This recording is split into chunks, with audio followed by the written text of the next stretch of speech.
In 2024, Americans played golf more than at any point in 16 years. 28 million people on a golf course. 541 million rounds played. The most since Tiger Woods was at his peak. New golfers, younger golfers, more diverse golfers. The game that was supposed to be dying came back harder than anyone predicted. So here's the question nobody's asking. If golf is booming, why are the affordable courses disappearing? Since 2006, over 2,000 golf facilities have closed in the United States. The ones that survived got bought. Private equity firms are spending billions acquiring the clubs that made it through. New courses are being built, but more than 80% of them are private. This is the story they didn't tell you. This is what happened to the golf course. In the late 1980s, the National Golf Foundation made a prediction. Baby boomers were aging. They'd have money and time. They'd want to play golf. And there weren't enough courses to handle them. The solution, as the NGF put it, was simple. Build a course a day, not a metaphor, a goal. One new golf course every single day for a decade. The industry listened. Developers poured money into land. Courses went up in suburbs and exurbs and golf communities across the country. From 1986 to 2005, more than 4,500 courses were added to U.S. supply, a 44% increase in 20 years. The problem was, the prediction was wrong. Baby boomers didn't play as much golf as expected. Participation started falling in the early 2000s. Too many courses chasing too few golfers. And a lot of those courses had been built to sell houses, real estate developments with a fairway attached. When the housing bubble burst in 2006, those courses went with it. The NGF eventually acknowledged the error. Mea culpa, they said, years later. But by then, the correction had already begun. In 2006, for the first time, golf course closures outpaced openings in the United States. They've done so every year since. Since 2006, over 2,000 facilities have been removed from U.S. supply. That's roughly 13% of peak capacity gone. The peak year for closures was 2019, the equivalent of 246 18-hole courses shut down in a single year. Here's what didn't make it. The affordable ones, the public courses, the municipal tracks that cities ran as a community amenity, the kind of place where a teenager could play 18 holes for $20. Municipal golf courses in cities across the U.S. were losing money for years, some close to $1 million a year. City councils quietly asked whether they should be in the golf business at all, and a lot of them decided they shouldn't. The correction the industry calls a right-sizing felt different to the golfer who showed up one Tuesday to find a locked gate and an overgrown fairway. Here's where the story takes a turn. Golf didn't die. It saved itself.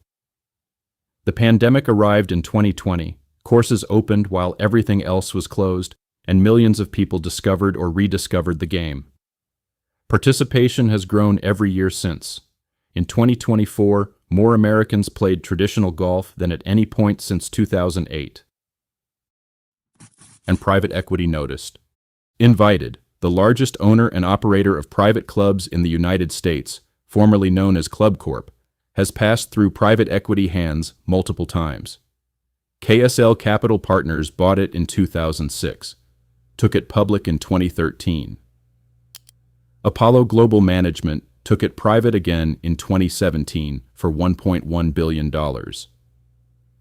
By late 2025, Apollo was reportedly exploring a sale or IPO of Invited at a valuation exceeding $3 billion including debt. $3 billion for a golf club company. That's not the only deal. In November 2025, Bain Capital acquired Concert Golf Partners, 39 private clubs across the U.S., in a deal reportedly valued at more than $1.3 billion. Troon, the world's largest golf management company, now operates more than 575 courses across 900 locations worldwide. These are not small bets. This is institutional money deciding that golf, the right kind of golf, is a very good business. In 2024, 29 new golf courses opened in the United States. More than 80% of them were private clubs, not public courses, not municipal tracks, private clubs, with membership fees, initiation costs, and waiting lists. At many private clubs, initiation fees climbed into the tens of thousands of dollars after the pandemic boom. Some clubs reportedly saw fees rise from just a few $1,000s to more than $30,000 in only a few years. The average green fee at a public course is around $41. That sounds affordable. And against a private club, it is. But the public courses that charge $20 are largely gone. The market has bifurcated. Very cheap and underfunded at one end. Premium and private equity backed at the other. The middle, the solid, well-maintained public course that was the backbone of recreational golf for 50 years, is thinning out. The game that was always marketed as open to anyone is quietly becoming something else. There's a reason courses close that doesn't get talked about enough: the land. A golf course in an urban or suburban market sits on 100 to 200 acres. In many markets, that land is worth far more in residential redevelopment than any golf course will ever earn. The math on a struggling municipal course isn't complicated when someone's offering you 9 figures for the site.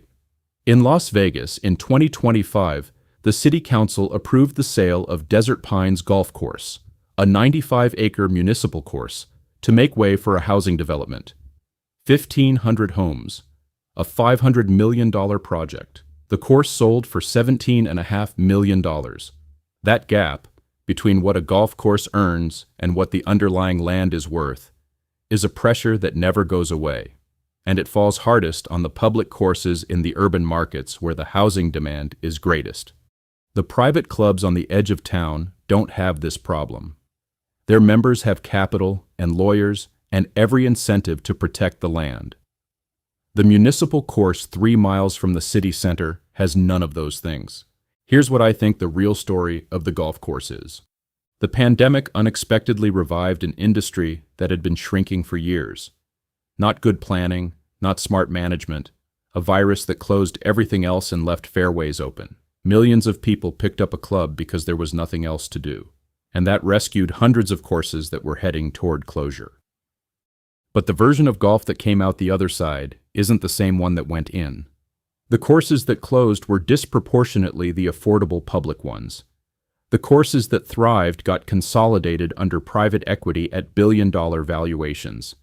The new builds are almost exclusively private. The initiation fees have doubled or tripled. The land that used to hold a municipal course in Las Vegas now holds 1,500 homes. Golf is booming, the numbers say so. Record rounds, record participation, billions of dollars of institutional investment. But boom and accessible aren't the same thing. In the late 1980s, the NGF told the industry to build a course a day. When that went wrong, it was the affordable public courses that paid the price. The correction hollowed out the middle of the market, and the money that moved in afterwards wasn't interested in rebuilding it. Golf survived. Affordable golf might not. And the locked gate at the old municipal course, the one that's now a housing development, is the part of that story they don't put on the press release.